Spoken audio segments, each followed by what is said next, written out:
Live mula sa ATI Bicol, Pili, Camarines Sur. Ito ang ATI Bicol #Sarabay Channel News Update. Magandang hapon! Narito na ang news update sa araw na ito.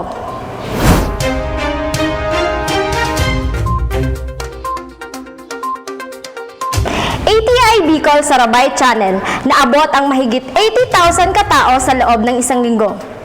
Makakasama natin ngayon, magbabalita si Miss Maria Teche Lizaso.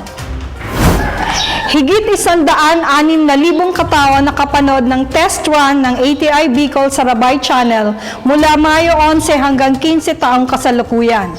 Iyan ay ayon sa Facebook Analytics na nagsasabing umabot ng higit sa 30,000 katao ang naabot ng Sarabay Channel. Hindi lamang sa Bicol Region, kundi maging sa ibang bahagi ng Pilipinas at sa ibang bansa.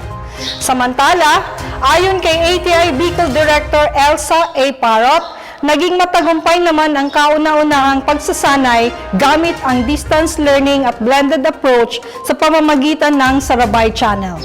Ang distance and blended training on stingless bee production ay nakapagtala ng 20 graduates mula sa Camarines Norte nitong nakaraang linggo.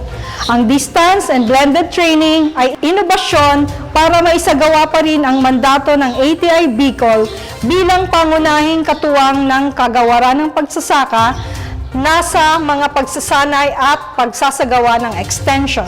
Sa tulong ng training textbook, FB Live at radio broadcast discussion, natutunan ng mga participants ang mga payak na pamamaraan upang kumita sa pag-aalaga ng bubuyog at pagpaparami ng pulot nito.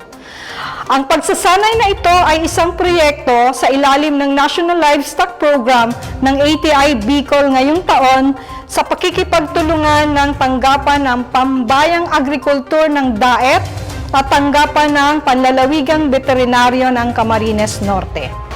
Naging malaki naman ang pasasalamat ni Dr. Ronaldo Jesmo, ang Provincial Veterinarian ng Camarines Norte sa pagsasanay na ito, sapagkat nabigyan ng tsansa na kumita ang mga magsasaka sa kabila ng krisis pangkalusugan na ating kinakaharap.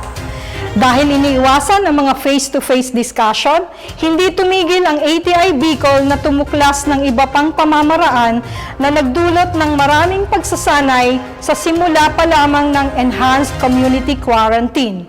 Kaya't araw-araw po nating subaybayan ang iba't iba pang pagsasanay ng ATI Bicol sa Sarabay Channel dahil ito ngayon ang magsisilbing alternative training methodology ng ahensya ngayong hindi pa nasasagupa ang COVID-19.